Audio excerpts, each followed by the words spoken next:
Today's homework? Go outside and play. Well, that's what one New York City public school is saying. The principal doing away with traditional homework and telling kids to go play instead. Outraged parents are threatening to pull their kids out of the school, saying they won't be able to keep up later on.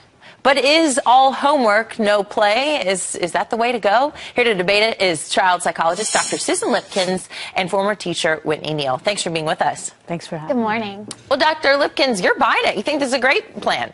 Yeah, I think play is really important. It helps kids to learn the information that they got during the day. It teaches them how to socialize, how to be emotionally appropriate. You know, we have social and emotional learning. Why? Because we don't have enough time to play. It's an absolutely fabulous idea. I'm really happy to hear it. But when kids bring their work home to their parents, doesn't that encourage parents to be involved in the education process and for the kids to see, hey, you know what, mom and dad really value this education. Learning is important. What do you say, Whitney?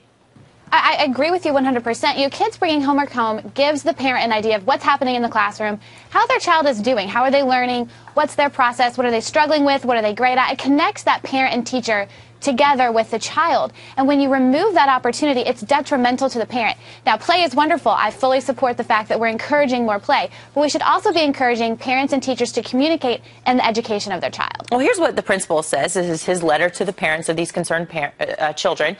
Here's what he says.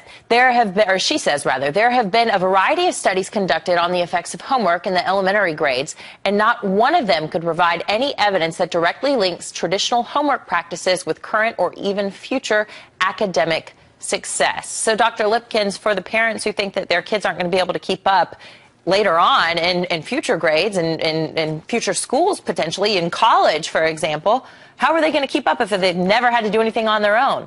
Well, I don't think that homework is the way to learn how to keep up. I think that we have to teach them kind of skills that they will need in the future, and that if kids are having problems and need repetition, then they need to be dealt with specifically for each child's problem. There's another theory out there that this is all the unions and their ploy to make teachers not have to do as much work. What do you say about that, Whitney? Well, I mean, as a teacher in my classroom, I encouraged, opportunities to treat every child as the individual that they were. Some kids may have had a different assignment to supplement skills and things they needed to work harder on. And, I firmly believe that reasonable amounts of homework, treating every child as an independent kiddo, every classroom, every teacher, is not going to hurt children. In fact, it's going to encourage, like I said earlier, parent and teacher involvement. And those good teachers, those teachers that really do see that their students can grow and can be better students from having access to opportunities to learn outside of the classroom, I think those teachers would probably be pretty disappointed in this policy because you've taken their ability to make that decision completely away. Well, Dr. Lipkins, I'll let you have the final word. Is there a balance that could be reached instead? Absolutely, there could be a balance, and that is basically what we're doing. You know, there's a work-life kind of balance that people want as adults, and why shouldn't kids have that?